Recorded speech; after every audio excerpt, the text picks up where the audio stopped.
میں ایک دن تقریر کر رہا تھا کہیں معراج پہ، تو ایک بیوی نے کہا عورتیں بہت ذہین ہوتی ہیں، ان کے پاس عقل ہوتی ہے، کم عقل نہیں ہوتی، استعمال کم کرتی ہیں۔ یہ سارے لوگ جملہ سن لو، اکثر لوگ بولتے ہیں عورتیں کم عقل ہے، نہیں، ان کا جو فیلڈ ہے وہاں عقل کا استعمال ہی نہیں۔ اگر وہ عقل یوز کرتی تو یہ جو بچے بڑے ہو گئے ہیں نا، یہ کبھی نہ ہوتے۔ یہ جو تمہاری مار پیٹ اور تمہاری باتیں سنتی ہیں، یہ کبھی نہ سنتی۔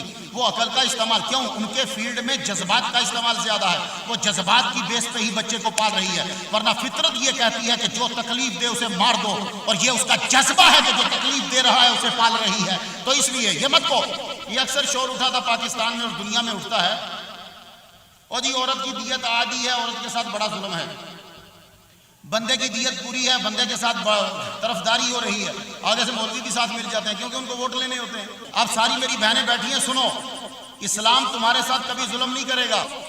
اگر عورت کو مار دیا جائے، اللہ نہ کرے، اللہ نہ کرے، اللہ نہ کرے، اگر کوئی بندہ عورت کو مار دیتا ہے، کتنے اونٹ؟ 50 ملیں گے کس کو؟ خاوند کو۔ بہت دھیان سے سننا، عورت کو کسی نے مارا، عورت تو اونٹ نہیں لے گی، وہ تو مر گئی، دیت تبھی ملتی نا جب مرے گی۔ تو عورت کو کسی نے قتل کر دیا، دیت کتنی بنی؟ 50 اونٹ، ملیں گے کس کے؟ خاوند کو۔ تو فائدہ کس کا ہوا؟ خاوند کا۔ سنو، عورت قتل ہو تو 50 اونٹ دیت، ملیں گے کس کو؟ خاوند کو۔ عورت تو بیچاری قبر میں ہے، لیکن مرد کی دیت 100 اونٹ ہے۔ اگر کسی کا خاوند قتل ہو جائے تو 100 اونٹ ملیں گے کس کو؟ اس کی بیوی کو۔ تو فائدہ کس کا ہوا؟ بیوی کا۔ تو میرا نبی جو اور صحابہ کرام جو اجماع کر جاتے ہیں وہ عقل کے مطابق ہوتا ہے۔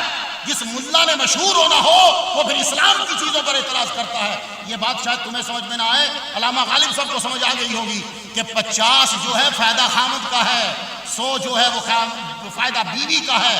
اس لیے کہا کہ یہ جب مرے تو 100 اونٹ دیے تاکہ اس کی بیوی، اس کی بیٹیاں، اس کے بچے در بدر نہ پھرے، اس کا زیادہ مقرر کرو، اور بیوی اگر مر گئی تو فائدہ خاوند کا ہوگا، کم کرو، خود ہی کما لے گا یہ۔ تو فائدہ پھر بھی عورت کا تھا۔ اے میری بہنوں، اسلام کا ہر مسئلہ تمہارے فائدے کے لیے ہے، وہ الگ بات ہے کہ تم سمجھ پاؤ نہ سمجھ پاؤ۔